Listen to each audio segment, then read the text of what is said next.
Assalomu alaykum hurmatli televizor ko'ruvchilar. Uyg'ur televiziyasining kundalik xabarlarini ko'rishingizni qarshi olamiz.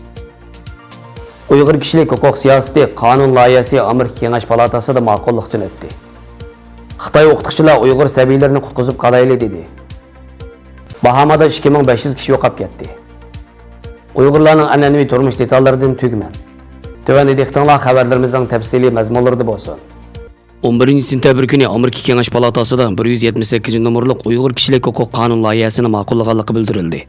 Palata a'zosi Robio va Menendezlar bu haqda birlikda e'lon qilgan bayonotida mazkur qonun Xitoyning Uyg'urlarga qartilgan bostirish harakatining oldini olishda muhim ahamiyatga ekanligini bildirib, bu qonun loyihasi mustabid Xitoy hukumatining atalmish Xinjiang Uyg'ur avtonom rayonida ko'lamlashtirgan dahshatli kishilik huquq dafsandichiligi, jumladan 3 milliondan ortiq Uyg'ur va boshqa musulmon xalqlarini tutib turish lagerlariga qamash qilmishiga qarshi turishdagi muhim qadam bo'lganligi, Beijing doiralari Amerika fuqarolari va Amerikada mangulik turish ruxsati olgan kishilar qaratgan tahdidlarga taqobil turishda muhim ahamiyatga ega ekanligi bildirilgan.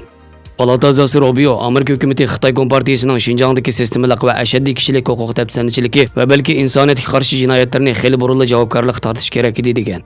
Mazkur qonun yana Amerika yuqori darajalik amaldorlarini qatnashish rag'batlantirib, butkul dunyo miqyosida Magnitskiy qonuni va munosabatlik cheklamalarni amaliylashtirish, butun dunyo miqyosida xalqaro diniy erkinlik qonun loyihasini amaliylashtirish, Savdo ministerligi eksport mollarining eng oxirgi xaridoriga qarata cheklama qo'yish va o'z ixtiyorligi bilan sonliq ma'lumot ombir qurish qatorliqlarni o'z ichiga olgan.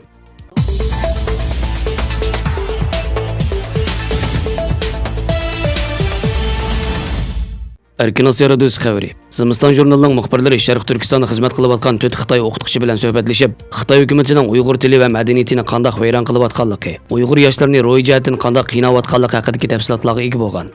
Xitoy o'qituvchilarining bildirishicha, Uyg'ur tili hozir maktablardagi eng asosli hujum nishoni bo'lmoqda ekan. Jang familiyalik o'qituvchining bildirishicha, o'z ishlayotgan boshlang'ich maktab o'tgan yildan buyon maktab tavasida Uyg'urcha gap qilganlarni ma'lum qilishni yo'l qo'ygan. Hamda har bir o'qituvchiga 10 dan o'quvchini ma'lum qilish vazifasini topshirgan. U bu vaqtda to'xtalib, maktab mudirining cho'ng yig'inlarda hukumatning ishini yap turib, yana Uyg'urcha so'zlash naq 200lik bo'ladi deb ta'kidlaganligi. Uyg'ur o'qituvchilarining iztirob va tashvishga to'lgan chiroyini ko'rsa, ichi serilib ketadiganligini degan. U bir eg'iz Uyg'urcha so'zlab salgan bir o'qituvchining Xitoycha o'rganish sinfiga avatilganligini, o'qituvchisiga Uyg'urcha so'z qilgan bir o'quvchining jazo uchun "Men o'rtoq tilda so'zlayman" degan xatni 4000 qatim yozishga buyurilganligini aytib bergan. O'tir maktabda ishlaydigan yana bir Xitoy o'qituvchining bildirishicha, hozir butkul o'tir maktablardagi barliq Uyg'urcha kitoblar ko'zdan yo'qotilgan. Har qanday diniy mazmun, jumladan oy yulduz, masjid degandek rasmlar kirgizilgan kitoblar omma oldida ko'ydirib tashlangan. O'quvchilar bo'lsa uylarida cheklangan kitoblarning bor yo'qligi haqida doim so'rilib turdi ekan. Yaqında yerlik hukumat buyruq tushirib, diniy mazmunlar aralashib qolgan izop masalalari, kirim cho'chaklari deganlarni tanqidlashni talab qilgan. O'qituvchilar bo'lsa har hafta dars kitobda tushirilgan suiqasd temasidagi hujjatli filmni ko'rish orqali o'lim jazosiga yoki muddatsiz qamoqqa hukm qilingan Sattar Saud qatorliq bir turkum Uyg'ur ziyolilarining darslik kitobni o'zgartib tuzish orqali atalmish tarixni burmalash, aksil inqilob ideyalarini tarqitish suiqasdi bilan shug'ullanishidan savoq oladi ekan. O'tir maktabning yana bir o'qituvchisi hozir har qaysi joylardagi maktablarda o'qituvchilarga ma'rif idorasidan atalmish o'qituvchilar qo'llanmasi taqdi berilganligi, buning muqovasiga maxfiy degan belgining besilganligini, o'qituvchilarning normal siziq yolda bo'lgan o'quvchilarning ahvoli, ularning ota-onalarining lagerga elib ketilishidagi sabablar, bu o'quvchilarning boshqa tuqqanlarining ahvoli qatorliqlardan doimlik ma'lumot to'plab, noyillik ma'rif idorasiga topshiradiganligini so'zlab bergan. Uning bildirishicha maktablar pat-patla lagerdagilarning bolalarini ota-onasi xat yozishga tashkillaydigan bo'lib, bu xatlarda bolalar ota-onasini hukumatdan va kompartiyadan minnatdor bo'lishga da'vat qiladi ekan.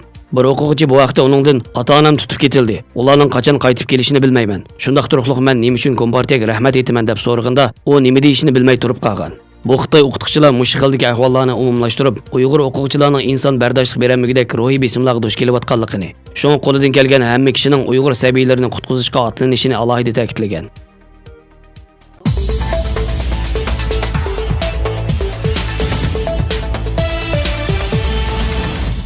Bahamaga og'ir ta'sir ko'rsatgan Dorian qo'yini ofati sababidan 2500 kishining hozirgacha izlari yo'qligi bildirildi.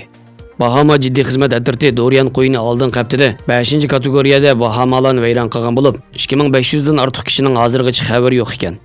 Aloqador mas'ullar qo'yin ofatida o'lganlar sonining 50 kishiga yetganligini, biroq nurg'un kishining izlari yo'qligini, bu vajdan o'lganlar sonining eshib ketishidan andish qilayotganligini, yo'qolib ketgan 2500 kishidan ba'zilarining ma'lum yerlarda panohlanayotgan bo'lishi va tekshirish tamomlangandan keyin bu sonning tuvalishi mumkinligini, qo'yin ofati eng og'ir ta'sir ko'rsatgan ikki oroldan hozir qadar 5000 kishining boshqa joylarga yo'tkalganligini, taxminan 7000 kishining yo'tkilishini kutib turayotganligini bildirgan.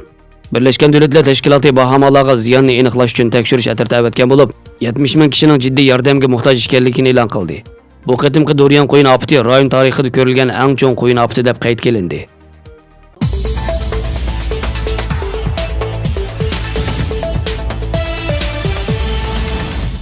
Tugman odatda yog'och taqoq, ko'yla, yog'och nur ya'ni qo'ch, qo'g'ach, g'ulva, aqta ya'ni laylangu, chaqpalak, tosh ya'ni ostin tosh, ustun tosh, ulluq, sugan, chanoq, shumak, qisqa shumak, chiqildirg'ish, tangshigich, qo'parg'u qatorliq asosiy bo'laklardan tuziladi. Tugman suning oz ko'pligiga qarab bir toshliq tugman, ikki toshliq tugman, hatto 5-10 toshliq tugman deb turlarga bo'linadi. Kishilar odatda yo'g'on yog'ochdan nur chepib, ko'yli beshini puxta qilib nurni bekitadi. Ondan keyin g'ulvini taxtay bilan qiladi. Tugmanning ostin teshini g'ulvining ustiga qo'yib, choqni g'ulviga akirib, aqtining beshiga, erkak turining beshiga choqpalakni soladi. Ondan shumakni ostin toshning ostidan ustiga chiqaradi. Ondan shumakning ustiga choqini qo'yib, ustini toshdan yapadi.